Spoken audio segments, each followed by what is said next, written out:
Hi YouTube, my name's Mark and welcome to Pack and Boots.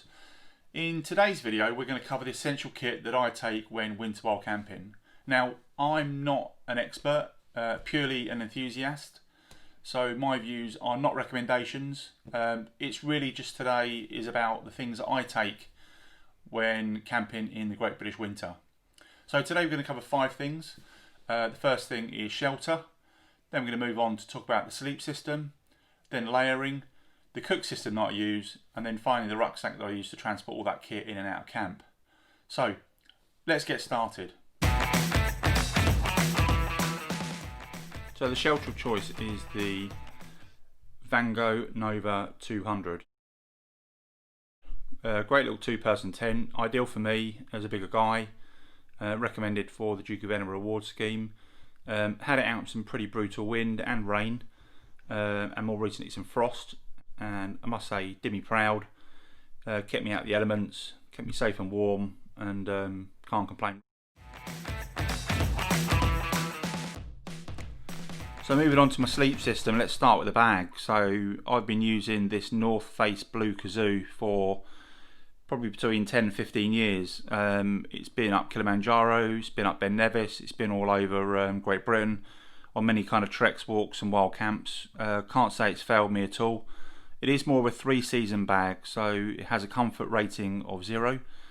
I think the new Blue Kazoo, I think that was released a few years ago by North Face, has a comfort rating of -9. So this is very much for me a 3-season bag.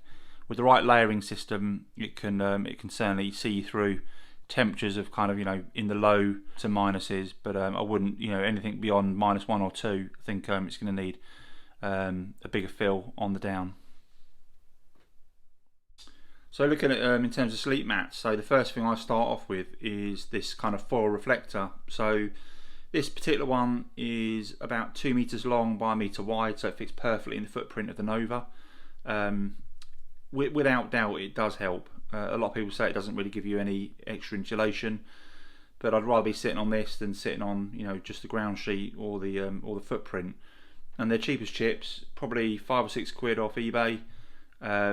Again, you can cut it down or you can get smaller ones, but I went for the bigger one so that when there is 2 of us in the 2-man tent, it can kind of satisfy both our needs.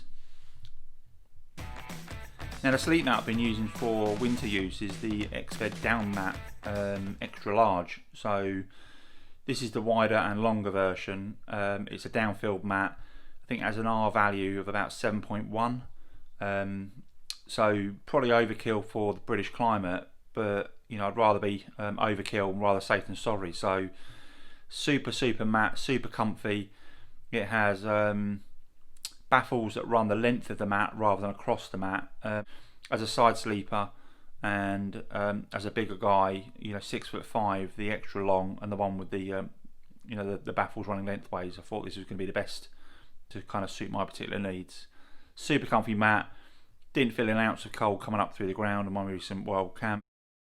Extra bit of insulation from the ground above is when you're just sitting out making breakfast, making a brew, just one of these kind of like cheap sit pads. So this again was £4 or £5 off eBay, and it's been on multiple trips with me, so it takes up very little room in the pack, can easily kind of fit into my side pockets, and really good. So the layering system is super important during winter camping. It's the thing that is going to keep you warm above anything else. Great having a fantastic tent, good to be in a sleeping bag, but I think when you're out and about, when you walk into camp and into the the early hours of the evening and also early morning, that kind of layering system is really important. So the things I pack when I go winter wild camping would be spare pair of gloves, spare pair of woolen socks, a buff or a snood, something like that. Put over your head, up your face, around your neck, that kind of thing's perfect. Keeping out those winter chills. Nice hat, spare underwear. Obviously, if you do get wet, winter camping, you're more liable to get kind of drenched. And then the thermals I use are the Helly Hansen, I think the Lifer ones. So I find these really good. They're 100% synthetic. They wick away the sweat from your body. And I use that with mid layer such as this kind of jacket, and if I really need it, go to a down jacket. So my cook system's super simple. I've toyed with the idea of getting a Jetboil, and no doubt in the future I might get one. But actually for now I'm using the very original Pocket Rocket. So I know the Pocket Rocket 2 is now a pretty widely used stove, but I've had this for donkey's years. Very similar design. It's got the 3 arms with the serrated edges to kind of ensure the pot doesn't slip off. It's got the tri-windshield, so if one of these segments kind of blows out in the wind, you've still got the other 2 support. And I've had this, like I say, a long time, and it's never failed me. So super pleased with this. It's probably got many more years of life in it, and it's my kind of go-to stove of choice. So it's no fuss, super simple, lights first time, and like I say, never had an issue with it. In terms of my actual cook set, again, it's pretty simple. So we have our little pot holder, our gas holder, little titanium pot, Sea to Summit silicone cup, perfect. Packed really small. A little bit of sponge for cleaning the pot later. Simple Bic lighter, and then the gas fits inside very nicely. So your typical kind of 100-gram gas sits in there very nicely, sits on your pot stand, and so on and so forth. So really good little arrangement. Super light. Couldn't tell you what the weight is, but it's not very much. So it's a perfect solution for tucking into that kind of winter bag.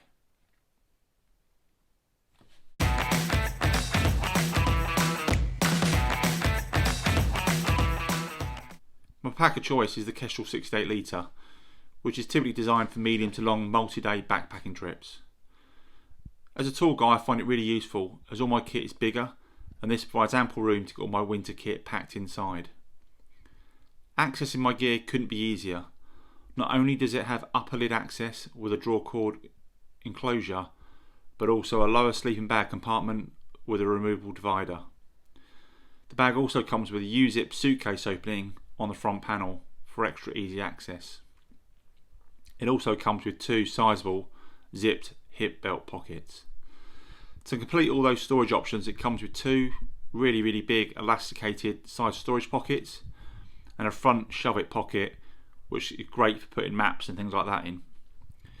The additional features that make this my go-to pack are the external access to my hydration system, the fully adjustable back panel, and the trekking pole stow on the go attachment, and finally the integrated and detachable rain cover. The Kestrel 68 is a great pack, and it's equipped with multiple compression straps, sleeping pad straps, ice tool attachments, and multiple lashing loops.